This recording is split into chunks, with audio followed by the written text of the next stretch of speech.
السلام علیکم فرینڈز، امید کرتا ہوں کہ آپ سب خیریت سے ہوں گے۔ آج میں آپ کو تاریخ کے ایک بہت ہی اہم پہلو سے جو ہے وہ آگاہ کرنے والا ہوں، اور امید کرتا ہوں کہ آج کی میری ویڈیو آپ کو پسند آئے گی۔ اور آپ سے ایک چھوٹی سی درخواست ہے کہ ویڈیو کو اینڈ تک دیکھیے گا تاکہ آپ کو اس پہلو کے بارے میں مزید آگاہی مل سکے اور آپ کے علم میں بھی اضافہ ہو۔ تو چلیے سٹارٹ کرتے ہیں آج کی اپنی ویڈیو کی طرف۔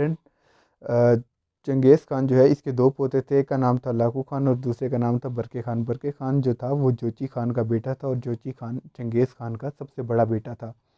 یعنی کہ برقے خان جو ہے وہ ہلاکو خان کا چچا زاد بھائی تھا، اور ان کے بارے میں یہ بات مشہور ہے کہ برقے خان ایک بہت ہی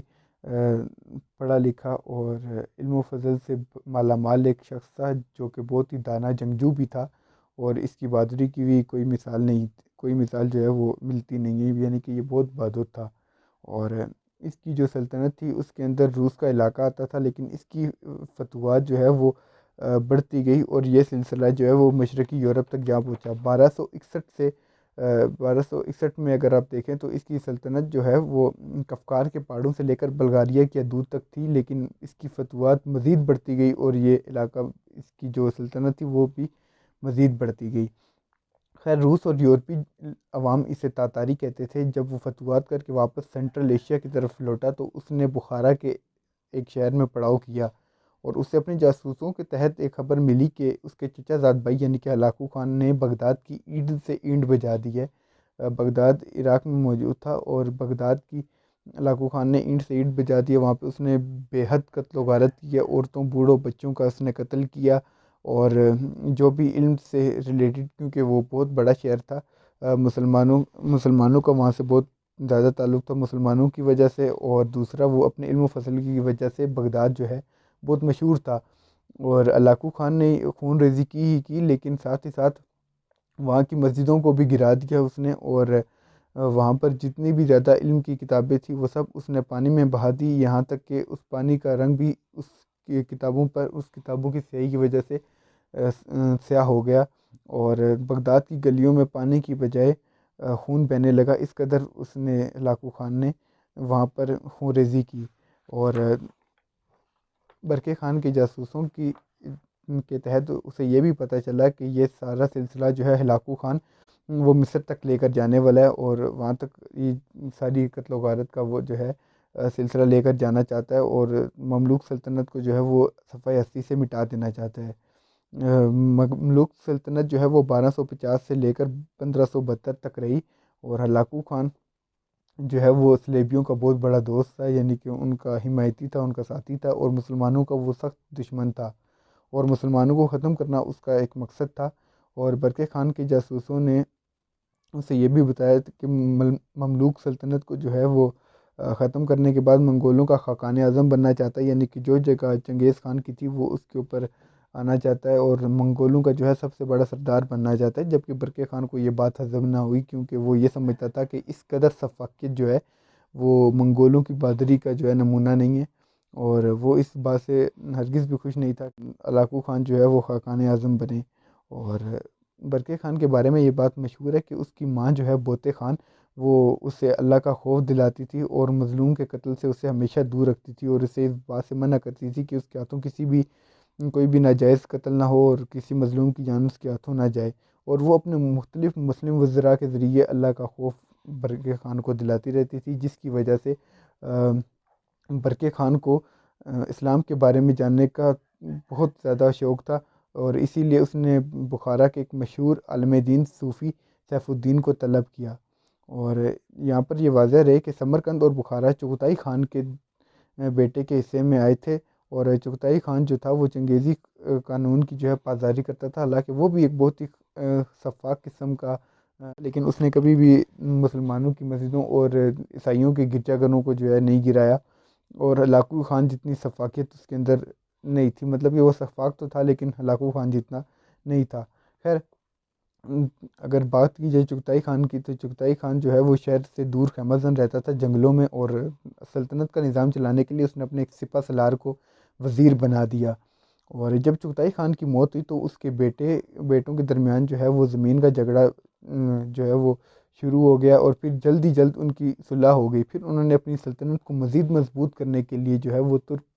زبان سیکھی، ان کا رہن سہن کھانا پینا، یعنی کہ وہ سارے اسی سانچے میں ڈھلنا شروع ہو گئے، جس سے ان کو کافی زیادہ مدد ملی۔ چغتائی خان کا جو وزیر تھا سعد الدین، اس نے بخارا کے شہر میں جو ہے وہ ایک بہت بڑا خانقاہ جو ہے بنائی تھی، جس کے اندر جو امام تھے، میں نے آپ کو پیچھے یہ بھی بتایا کہ بخارا کے جو مشہور عالم دین تھے صوفی سیف الدین، وہ وہاں پر ہوتے تھے، یعنی کہ جو چغتائی خان کے بیٹے نے جو بخارا میں خانقاہ بنائی تھی، اور جو بہت بڑی بڑی جو علم و فضل کی اگر آپ کہہ لیں کہ خانقاہیں تھیں، تو وہ چغتائی خان کے بیٹے نے بنائی تھی، جن کے اندر جو ہے جن کی ساری سرپرستی صوفی سیف الدین کی تھی، جس کو طلب کیا تھا برقع خان نے۔ اب یہ بات یہاں پر ہی نہیں ختم ہوتی ہے، بات اگر آگے کی جائے تو علاقو خان جو تھا وہ بڑھتا جیسی ہی اپنی سفاکیت کو جو ہے بڑھاتا جاتا تھا آگے، مطلب کہ فتوحات پہ فتوحات کرتا جا رہا تھا، اور مسلمانوں کی قتل غارت وہ جو ہے وہ عام کرتا جا رہا تھا۔ تو اسے پھر ایک دم جو ہے چیف سلیکشن کے لیے بلایا گیا، یعنی کہ مجلس کولتائی، جہاں جس کے لیے اس نے کیا کیا کہ ایک لشکر جو ہے اپنا چھوٹا سا وہ مصر میں چھوڑ کر، جب کیونکہ وہ اس کا اگلا پڑاؤ مصر میں تھا بغداد کے بعد، تو وہ مصر میں اپنا ایک چھوٹا سا لشکر چھوڑ کے دوبارہ اپنے گڑھ میں آ گئی، یعنی کہ سلیکشن ہونی تھی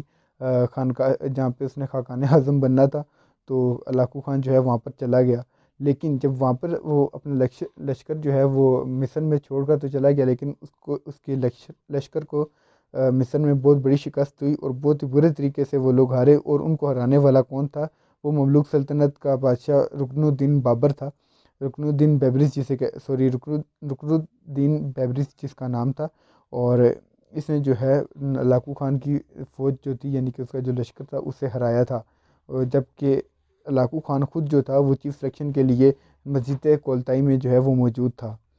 خیر، جب وہ وہاں پر مجلس کولتائی میں گیا، اور وہاں پہ جو ہے چیف سلیکشن کے لیے وہ گیا، تو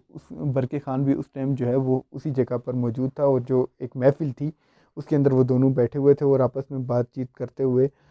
ان دونوں کی جو ہے وہ آپس میں ایک رنجش بڑھی، اور ان دونوں کی آپس میں جو ہے لڑائی ہوئی باتوں باتوں میں، اور برقع خان نے جو ہے علاقو خان کو چیلنج کیا کہ وہ اس سے لڑ لے، اور پھر دونوں جو ہے میدان میں اترے، اور جب وہ میدان میں اترے تو علاقو خان نے جو ہے شروع میں ہی برقع خان کی فوج کو پیچھے دھکیل دیا، اور یہ کچھ وقت کے لیے جو ہے برقع خان کی جو اس کی فوج تھی وہ پیچھے ہٹ گئی تھی، لیکن وہ ابھی تک پوری طرح سے انہوں نے ہار نہیں مانی تھی۔ اب جب مصر میں علاقو خان کی فوج کو جو ہے شکست ہوئی، تو اس ٹائم برقع خان نے ایک خط لکھا رکن الدین بیبرس کو کہ وہ اس کی پوری حمایت کرے گا، اور اس بات کا برقع خان نے اسے یقین بھی دلایا تھا۔ یہی خط جو ہے برقع خان نے ارطغرل غازی کو بھی لکھا تھا کہ وہ اسلام کی جو ہے وہ فلاح و بہبود کے لیے کام کرے گا، اور اس کی حفاظت کے لیے ہر ممکن کوشش کرے گا، اور وہ اس کا ساتھ بھی دے گا۔ یعنی کہ اب جو ہے اتحاد جو تھا وہ برقع خان کا تھا، ارطغرل غازی کا، اور رکن الدین بیبرس، ان تینوں کا جو ہے آپس میں اتحاد بن چکا تھا۔ اور جیسے ہی جب چیف سلیکشن کے بعد جب ان دونوں کی آپس میں جنگ شروع ہوئی، یعنی کہ برقع خان اور علاقو خان کی، تو دونوں مصر کے جس علاقے میں تھے وہاں پر ٹھنڈ بہت زیادہ تھی، اور برف جو ہے وہ کافی حد تک تھی وہاں پر، یعنی کہ برف کافی زیادہ جم چکی تھی۔ اور برقع خان کا جو بھتیجا ہے، یعنی کہ برقع خان کا بھتیجا آپ کہہ لیں، وہ بھی اس کے ساتھ تھا۔ اور اگر بات کی جائے علاقو خان کی، تو اس کا بیٹا میمنہ جو ہے وہ اس کے لشکر کا جو ہے سربراہ تھا، اس کا سپہ سالار تھا۔ خیر، ان دونوں کی وہاں پر جنگ ہوئی، اور علاقو خان کا جو بیٹا ہے وہ میمنہ، وہ اسی جنگ میں جو ہے وہ مارا گیا، اور علاقو خان وہاں سے پسپا ہو کر واپس بھاگ گیا۔ واپس جب وہ وہاں سے بھاگ گیا، تو برقع خان اور رکن الدین بیبرس اور ارطغرل غازی، ان تینوں کا جو ہے آپس میں اتحاد جو ہے وہ کافی مضبوط ہو چکا تھا، اور علاقو خان کو ہر جگہ سے شکست ہوتی جا رہی تھی، جس وجہ سے علاقو خان جو ہے وہ بہت ہی غمگین تھا۔ لیکن کیا ہوا کہ وہ ایک گھوڑے پہ جو ہے وہ اپنے بہت تیز رفتار میں تھا، تو اچانک ہی اس کے گھوڑے کو جو ہے ایک چھوٹی ٹکر لگی، جس کی وجہ سے علاقو خان اپنے گھوڑے سے گر گیا، اور اس کا ایک پاؤں جو ہے وہ گھوڑے کی جو ہے اس میں گھوڑے کی سیٹ میں جو ہے وہ پھنس گیا، اس کا ایک پاؤں، اور اس کا سر جو ہے وہ پتھروں سے ٹکراتا گیا، اور اس کا سر جو ہے وہ اسی طرح ٹکراتا گیا اور بہت ہی زیادہ دیر تک جو ہے وہ اس کا گھوڑا چلتا رہا، جس کی وجہ سے اس کی بہت ہی ہولناک قسم کی موت ہو گئی۔ اور اب جو ہے ہلاکو خان کی جو ساری سلطنت تھی اور اس کا جو لشکر تھا، اس کے اندر جو تاتاری تھے وہ بھی کافی حد تک جو ہے وہ ڈر چکے تھے، کیونکہ ان تینوں کا جو آپس میں اتحاد تھا، یعنی کہ رکن الدین بیبرس کا، ارطغرل غازی کا اور برقع خان کا، وہ کافی زیادہ جو ہے وہ مضبوط ہو چکا تھا، اور کئی تاتاری جو ہیں مسلمان ہو چکے تھے برقع خان کے اسلام قبول کرنے کی وجہ سے۔ اور برقع خان نے جو ہے اسلام قبول کیا تھا سیف الدین جو عالم دین تھے بخارا کے، ان کے ہاتھوں۔ اور جس ٹائم اس نے برقع خان نے اسلام قبول کیا تھا تو اس کے ساتھ اس کے لشکر میں کافی وزراء اور